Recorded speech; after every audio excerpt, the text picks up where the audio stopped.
नमस्कार, मैं हूं आशीष त्रिपाठी आपके साथ। और भव्य और दिव्य महाकुंभ का पहला अमृत स्नान जारी है।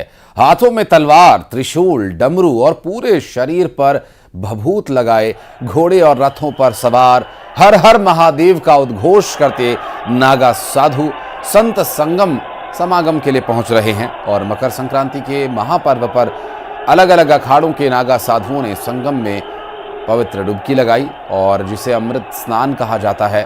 45 दिनों तक चलने वाले इस धार्मिक और आध्यात्मिक आयोजन में 45 करोड़ से ज़्यादा श्रद्धालुओं के आने की संभावना है। ऐसे में महापर्व महाकुंभ में ये अलौकिक तस्वीरें देखने को मिल रही हैं प्रयागराज से, जहां न्यूज़ 18 लगातार इस महा कवरेज को आप तक पहुंचा रहा है। आज मकर संक्रांति का महापर्व भी है और महाकुंभ का अमृत स्नान भी। और इस अमृत स्नान के लिए पहुंचे हजारों की संख्या में साधु संत और लाखों करोड़ों की संख्या में श्रद्धालु जो इस महाकुंभ में, कुंभ यानी वो परम सत्य जिसकी तलाश के लिए हर कोई यहाँ पहुँच रहा है। और नागा साधुओं की ये टोली जो रक्षक कही जाती है, सेना कही जाती है धर्म की रक्षा की, हाथों में त्रिशूल, भाले और चेहरे पर भभूत लगी हुई, और अखाड़े की जो पहली तस्वीर स्नान की आपको दिखा रहे हैं। इस वक्त नागा साधु पहुंच चुके हैं प्रयागराज से। सीधी तस्वीरें जो कि अलग अलग अखाड़ों का अलग अलग समय तय किया गया है। और ऐसे में महापर्व महाकुंभ की अलौकिक तस्वीरें न्यूज़ 18 के माध्यम से आपको दिखा रहे हैं। इस वक्त महाकुंभ चल रहा है और आज अमृत स्नान है, पहला अमृत स्नान जो मकर संक्रांति की इस पावन पर्व तिथि पर होता है। और मकर संक्रांति का ये पर्व इस तिथि में सूर्यदेव मकर राशि में प्रवेश करते हैं।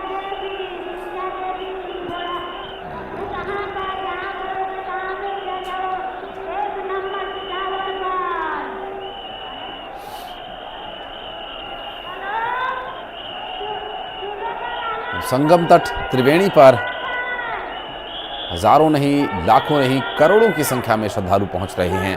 और हजारों की संख्या में साधु संत अपने अपने अखाड़ों, अपने अपने जत्थे के साथ वहां पहुंच रहे हैं। और माँ गंगा, परम पावनी, पतित पावनी माँ गंगा की एक एक बूंद जो अमृत का प्रतीक है, इस अमृतत्व की ओर जाना, जिसे प्रतीकात्मक रूप से हमारे पुराणों में कथा के माध्यम से समझाया गया है। और उनका वास्तविक अर्थ उपनिषदों में निहितार्थ है, लिखित है। और इस अर्थ को जीवन में उतारने के लिए ये महाकुंभ एक परम पावन पर्व जैसा मनाया जा रहा है।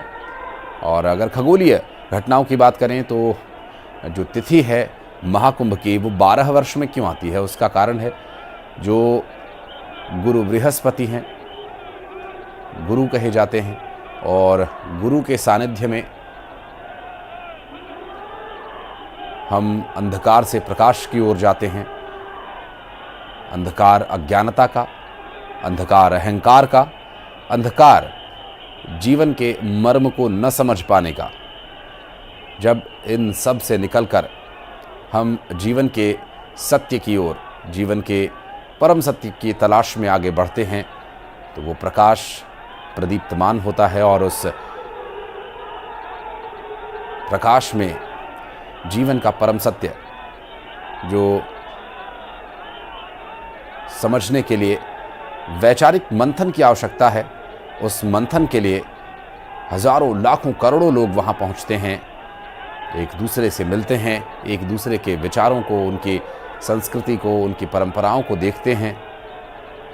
और फिर अपना जो अहम, अपने अंदर एक अपने आप को ही सर्वोपरि या सत्य समझने की जो एक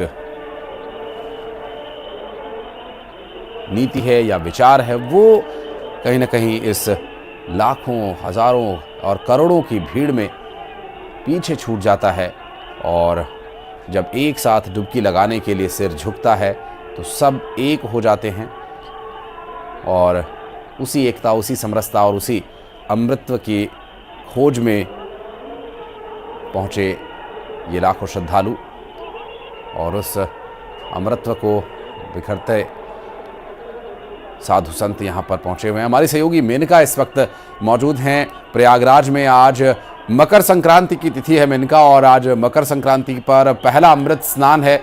काफ़ी भव्य दृश्य यहाँ पर देखने को मिल रहे हैं। अलग अलग अखाड़ों का अलग अलग समय तय किया गया है और श्रद्धालुगण भी स्नान कर रहे हैं।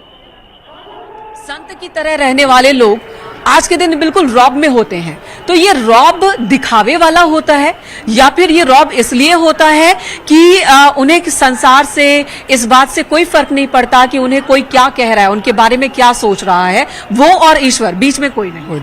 वो गंगा को माँ के रूप में मानते हैं और गंगा में ही अमृत वर्षा होगी, अमृत स्नान होगा, सब कुछ होगा।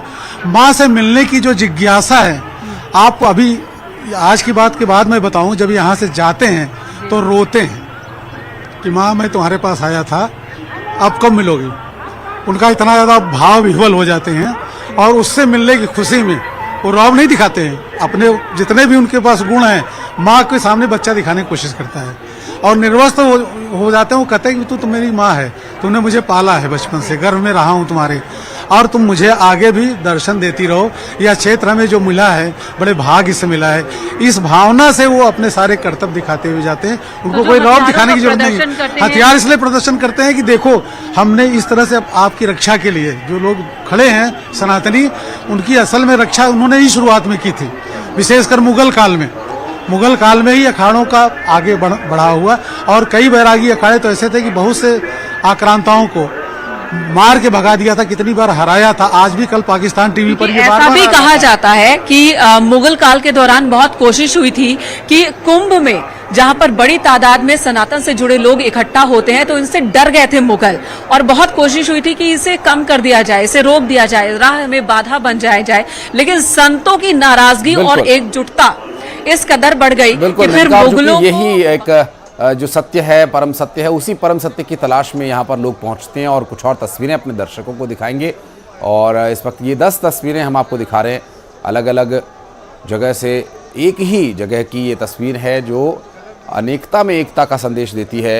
एक व्यक्ति का जन्म क्यों होता है, उसके जीवन की क्या परिणति है, उसके जीवन का क्या लक्ष्य होना चाहिए, ये मंथन करने के लिए अलग अलग जो तस्वीरें हैं इसमें आप देखकर इसको सहज समझ सकते हैं। और हमारे साथ हमारी सहयोगी सबीना भी लगातार ग्राउंड जीरो से मौजूद हैं। और क्या कुछ है विशेष तस्वीर सबीना हमारे दर्शकों के लिए? अपने सामने वाले को पहुंचा देता है। और देखिए आप ये समझिए कि किस तरह से अखाड़ों की जो ये पूरी दुनिया आती है, जिसमें कभी 4 अखाड़े हुआ करते थे, लेकिन बदलते वक्त के साथ ये मजबूत होते चले गए और 13 अखाड़ों की ये परंपरा से यहाँ पर सामने आ गई। लेकिन इन्हीं अखाड़ों के जरिए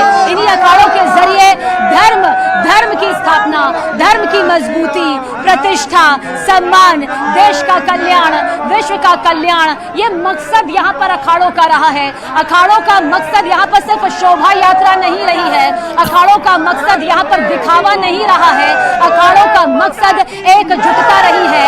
धर्म का संकल्प लेकर, धर्म की प्रतिष्ठा के लेकर, अपनी वीरता को यहाँ पर संसार के सामने लाकर, वीरता के लिए, उत्साह के लिए, जोश जुनून के लिए प्रोत्साहित करना इन अखाड़ों का मकसद रहा है। ये धर्म ध्वज जो आप देखते हैं, ये अभिमान नहीं बल्कि ये स्वाभिमान है, ये अखाड़ों का स्वाभिमान है। इन अखाड़ों के अपने नारे होते हैं, इन अखाड़ों की अपनी ये धर्म ध्वज होती है, जिसे धर्म ध्वजा भी कहा जाता है। अखाड़ों के नाम भले ही अलग अलग हो, लेकिन अखाड़ों का मकसद, इनका उद्देश्य एक ही रहता है। और ये उद्देश्य यहाँ पर होता है धर्म की एकजुटता, धर्म को सर्वोपरि रखते हुए धर्म के मार्ग में प्रशस्त होना। बिल्कुल सबीना, और लोगों में भी उत्साह काफी है और इस उत्साह की ये तस्वीरें निश्चित रूप से हमारे दर्शक भी देख रहे हैं। और ये 21 तस्वीरें अब आपको दिखाते हैं। संगम नगरी में श्रद्धालुओं का एक जमावड़ा, जिसको इस दुनिया का सबसे बड़ा जमावड़ा कहा जाता है। ये महाकुंभ महापर्व है, जहां सनातन धर्म में लगातार जो ये महाकुंभ की तस्वीरें हैं। न्यूज़ 18 के माध्यम से ये महाकवरेज आप तक पहुंचा रहे हैं। और त्रिवेणी में जहां पर गंगा और यमुना जी का प्रत्यक्ष रूप से और माँ सरस्वती का परोक्ष रूप से मिलन होता है, और त्रिवेणी इसे कहा जाता है। 3 नदियों का ये संगम है, और इस संगम में ये लोगों का समागम है, संतों का समागम है।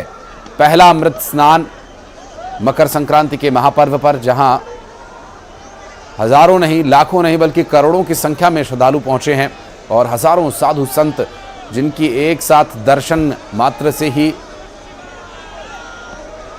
मन में मौजूद जो तमाम वैचारिक प्रश्न हैं वो शून्य हो जाते हैं। और अब जो तस्वीरें हम आपको दिखा रहे हैं अलग अलग अखाड़ों की अमृत स्नान के लिए आगे बढ़ते हुए, और सबसे पहले नागा साधुओं का स्नान हुआ, और अब अलग अलग अखाड़ों का जो समय तय हुआ है वो भी हम आपको एक ग्राफिक्स के माध्यम से आपकी स्क्रीन पर दिखा रहे हैं। इसमें सन्यासी अखाड़ा, श्री अखिल भारतीय श्री पंच निर्मोही यानी अखाड़ा, जिनका समय अलग है। वैरागी अखाड़े का समय अलग है, सुबह 11:20 के आसपास, और दोपहर लगभग 12:20 पर अखिल भारतीय निर्वाणी अखाड़ा जाएगा। श्री पंचायती नया उदासीन अखाड़ा भी दोपहर लगभग 1:15 बजे के आसपास, और पंचायती अखाड़ा जो लगभग 2:15 बजे के आसपास स्नान के लिए जाएगा। और 4 अखाड़ों की तस्वीरें हम आपको दिखा रहे हैं। पंचायती अखाड़ा आनंद और निरंजनी अखाड़ा, और पंचायती अटल अखाड़ा, और पंच दशनाम जूना अखाड़ा भी स्नान के लिए पहुंचे हैं। और ये स्नान जो आपकी काया को निर्मल नहीं करता, आपके मन को निर्मल करता है, आपके विचारों को निर्मल करता है। ये स्नान विचारों के लिए है, न कि आपके इस देह के लिए, जो प्रकृति की देन है। और प्रकृति में जो कुछ भी है वो आज है, कल नहीं, नश्वर है। यही हमारे ग्रंथ, यही हमारे पुराण हमें सिखाते हैं कथाओं के माध्यम से, और उपनिषद इन्हें पूरी तरह से सापेक्ष और सदृश करते हैं और उन्हें स्पष्ट तरीके से आपको बताते हैं। यही समझना है, और इसी विचार को समझने के लिए ये महाकुंभ लगता है, उस अमृत की तलाश में जिसमें सुर और असुरों के बीच लड़ाई हुई थी, और उसी खींचतान में गिरी वो अमृत की 4 बूंदें उज्जैन, नासिक, हरिद्वार और प्रयागराज। प्रयागराज क्योंकि गंगा, यमुना और सरस्वती की त्रिवेणी है, इसलिए ये तीर्थराज भी कहा जाता है। और इसलिए यहाँ का जो महाकुंभ है परम पावन, और आपके जीवन में परम सत्य की प्राप्ति के लिए सर्वोत्तम स्थान माना जाता है। और आप देखें, आप महसूस करें तो जो महाकुंभ लगते हैं वो चारों ही नदियों के किनारे लगते हैं, और वहाँ पर हज़ारों नहीं, लाखों नहीं, करोड़ों की संख्या में श्रद्धालु पहुँचते हैं। और इनके जो प्रतीकात्मक कथाएं हैं, जो आपके आज के जीवन से सापेक्ष जुड़ी हुई हैं, जो आपके जीवन को परम सत्य की ओर, यानी कुंभ की ओर, कुंभ जो कलश एक प्रतीक है परम सत्य का, उसकी ओर ले जाने के लिए आपको प्रेरित करती है, और आपके विचारों में अमृत भरते हैं। और ऐसे अमृत पान के लिए देश ही नहीं, विदेश से भी लोग पहुंच रहे हैं। एप्पल के पूर्व सीईओ स्टीव जॉब्स की धर्मपत्नी लॉरेन पावेल जॉब्स महाकुंभ में पहुंची हैं, और महाकुंभ में वो कमला के नाम से रहेंगी। धार्मिक अनुष्ठानों में वे शामिल हो रही हैं। और लॉरेन पावेल जॉब्स के महाकुंभ में शामिल होने पर आध्यात्मिक गुरु स्वामी कैलाशानंद गिरी जी ने कहा कि वो बहुत धार्मिक और आध्यात्मिक व्यक्तित्व हैं। साथ ही उन्होंने ये भी कहा कि स्टीव जॉब्स की पत्नी सनातन धर्म से बहुत प्रभावित हैं, और इसलिए वो महाकुंभ में आई हैं।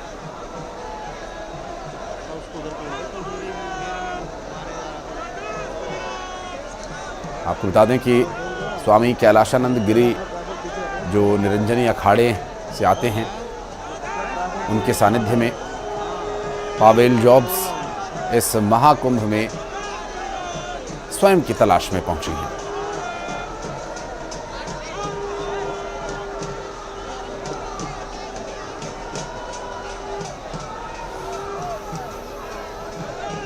आचार्य जी, सब चर्चा कर रहे हैं कि ऐसा क्या स्टीव जॉब्स की पत्नी को दिखा कि वो यहाँ आई। आपने उनको मतलब पट्टा भी पहनाया, नाम भी उन्होंने अपना कमला रखा। कुछ उनके बारे में बताएं कि जो उन्होंने सनातन में देखा और वो यहाँ खिंची चली आई। सपना देखो, वो दुनिया की सबसे भौतिक वैभवशाली परिवार में से एक परिवार है दुनिया की, बिल्कुल लेकिन वो बहुत सहज है, सरल है, बहुत सरल है, बहुत सहज है, बहुत सात्विक खाना, कोमल है, बहुत ही सात्विक है और शुद्ध रूप से शाकाहारी है। नॉनवेज नहीं खाती, अरे छूती तक नहीं, नॉनवेज की बात तक नहीं करती है वो तो। और भगवती दुर्गा की परम उपासिका है। मेरी माई को अगाध स्नेह करती है, माई को मानती है और मैंने जो उसे प्रतिमा दिया है माई की, उस प्रतिमा को अपने साथ रखती है। अपने अभी भारत आई है तो उस प्रतिमा को लेकर आई है, मूर्ति को साथ लेकर आई है। कल्पवास की खबर आ रही है महाराज। नहीं, कल्पवास बड़ी कठोर तपस्या है। कल्पवास नहीं करेगी क्योंकि कल्पवास के लिए तो बहुत समय और बहुत कठोरता की विषय है। मुझे लगता है वो कल्पवास नहीं करेगी, वो तो 1-2 दिन शिविर में प्रवास करेगी। अभी शिविर में है, अभी आज से हमारे अभिषेक और पूजन में रहेगी वो। उसके बाद वो 2-3 दिन प्रवास करके वो वापस चली जाएगी। मुझे लगता है कि ऐसे लोग जब हमारी संस्कृति से, हमारी परंपरा से जुड़ेंगे तो हमारा वैभव और मजबूत होगा, हमारी संस्कृति और मजबूत होगा। ये तस्वीर देखकर क्या कहते हैं? ये महाकुंभ की सबसे अलौकिक अद्भुत तस्वीर है। इससे पहले महाकुंभ इस तरीके से नहीं देखा गया। सपना देखो, ये दृश्य अलौकिक है, विहंगम है। ये दृश्य विहंगम है, इसका वर्णन कर पाना शब्दों से परे है।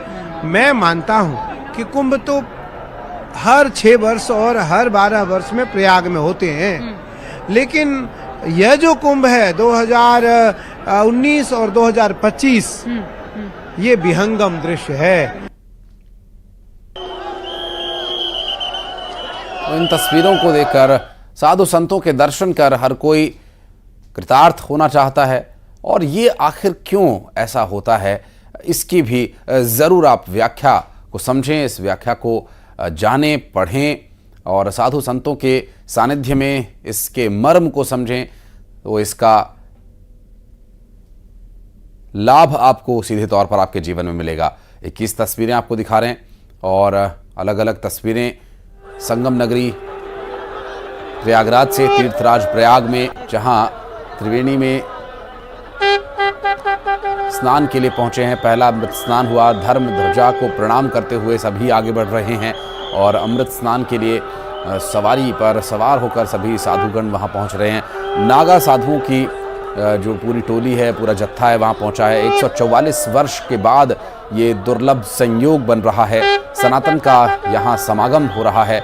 और ये 6 और तस्वीरें आस्था के इस महापर्व महाकुंभ में आज की महातिथि अगर कहें तो गलत नहीं होगा। ये लगातार जो अभी तक मकर संक्रांति का पर्व आज के इस दौर में, इस परम सत्य की तलाश में जो हजारों लाखों लोग पहुंचे, न्यूज़ 18 लगातार इस महा कवरेज को आप तक पहुंचा रहा है। न्यूज़ 18 के माध्यम से ऐसी ऐसी तस्वीरें हम आप तक पहुंचा रहे हैं। संभव है कि अगर आप महाकुंभ में भी पहुंच जाएं तो भी शायद आप उन दृश्यों को न देख पाएं। न्यूज़ 18 वहां तक भी पहुंच रहा है, साधु संतों से साक्षात्कार, उनसे संवाद कर उनके विचारों का मंथन, उनके विचारों का अमृत आप तक पहुंचाने का प्रयास न्यूज़ 18 के माध्यम से। और न्यूज़ 18 के इस महापर्व महाकवरेज पर लगातार आप नज़र बनाए रखें, इसके लिए हम लगातार डटे हुए हैं, जुटे हुए हैं आपके साथ।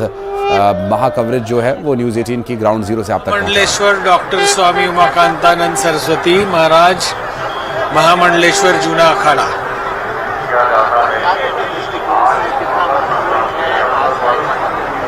देखिए, आध्यात्मिक तो आंतरिक चीज है, लेकिन बाह्य प्रकृति और बाहर के वातावरण का प्रभाव भी अंदर पड़ता है। ये दिव्य कुंभ 144 साल बाद पड़ा है, ऐसे तो 12 साल में पड़ता है।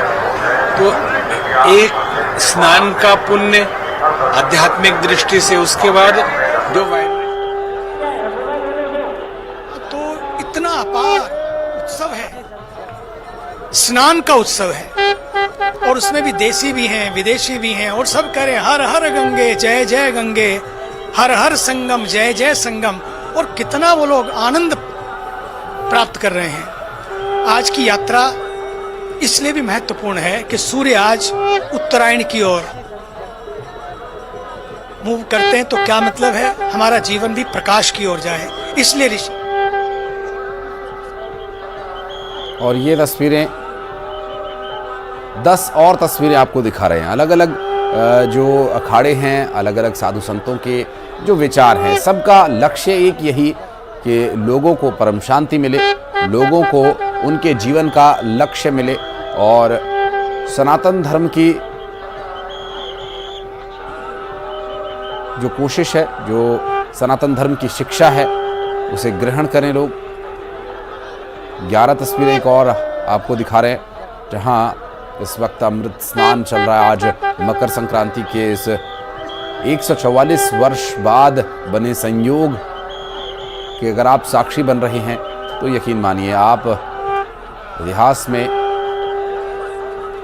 उन लोगों में शामिल हैं जो आज के इस महापर्व, इस महा उत्सव का हिस्सा बन रहे हैं। चाहे आप प्रयागराज में मौजूद हैं या फिर आप अपने घर पर हैं, इससे कोई प्रभाव अधिक आपके जीवन पर नहीं पड़ने वाला। सही की ओर, सत्य की ओर, प्रकाश की ओर हमारी गति भी बदले, हमारी मति भी बदले।